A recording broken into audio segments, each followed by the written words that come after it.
So today we're going to be looking at the basic equation of statics, which is the rate of change of pressure with respect to position, and that's equal to negative density times gravitational constant. So dP over dz is equal to negative rho g. So these are the variables that we're going to be using throughout the rest of these equations. So technically, when you're looking at this, just to give some background, you're looking at a cube, and you have change of x, change of y, and then this is going to be the change of z, the height that you're with respect to. So in a simple fluid at rest, the pressure is the same in all directions. So basically the sum of the forces in any part of the fluid in any direction is going to be 0. So this is actually a separable first order differential equations. So we can integrate both sides, but before we do that, we're going to rewrite it to make sure that in the next part, because we're going to be using a constant temperature, we want to be able to see that temperature value.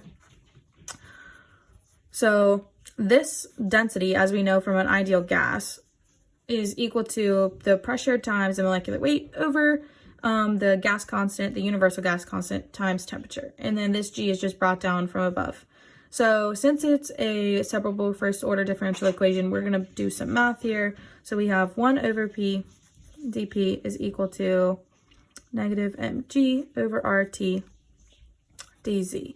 So now we integrate both sides, and then this left side is with respect to P1 and P2, so pressure 1, pressure 2, and this is respect to Z1 and Z2, so position 1, position 2. And when we integrate this, we're going to get natural log of P2 over P1 is equal to, since these are technically still constants, we can just go ahead and pull them out. So that's molecular weight times gravitational constant over universal gas constant times temperature, and that is multiplied by position 2 minus position 1. So algebraically here, your P2 is equal to P1 exponential, which is technically e to the value, but we're just going to use that because it's easier to write for now. So we have mg times z2 minus z1, position 2 minus position 1 over RT. So this is for an isothermal ideal gas. And in the next part, we're going to apply it to some equations and some different values. So for this second part, I already have part of the just information written out. So we're going to be looking at sea level. So the atmospheric pressure is 14.7 psia. Temperature is equal to, in the end, it's going to be 519 Rankine. And we're going to be looking at it at different altitudes. So we have 1,000, 5,000, and 10,000. And basically what we're doing here is just plugging it back into the equation that we saw up top. So we have two pressures with an exponential, and we have negative 32.2 feet per second squared. So that's actually your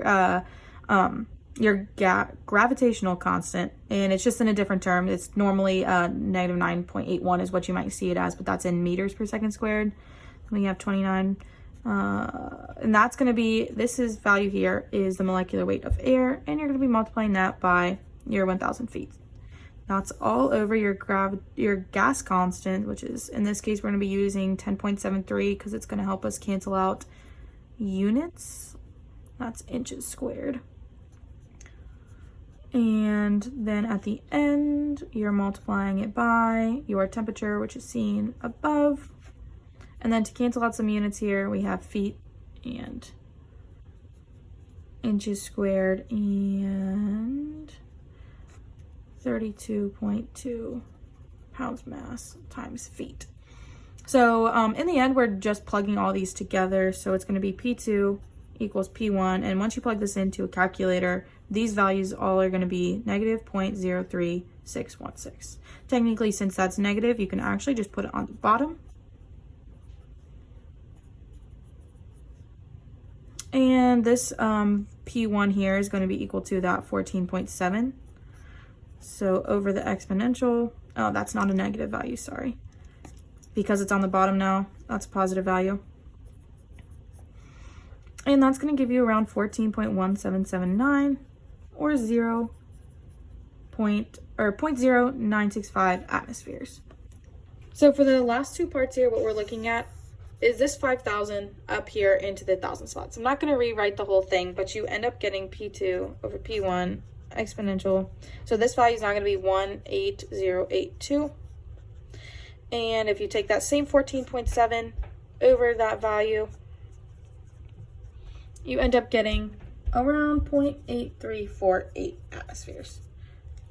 And same thing with the last one here with the 10,000. You're just plugging it in where the 1,000 spot is. And you're going to be doing the same thing here, except for your exponential value is going to be 0.36163, which would end up getting you, and still remember that this P1 is 14.7.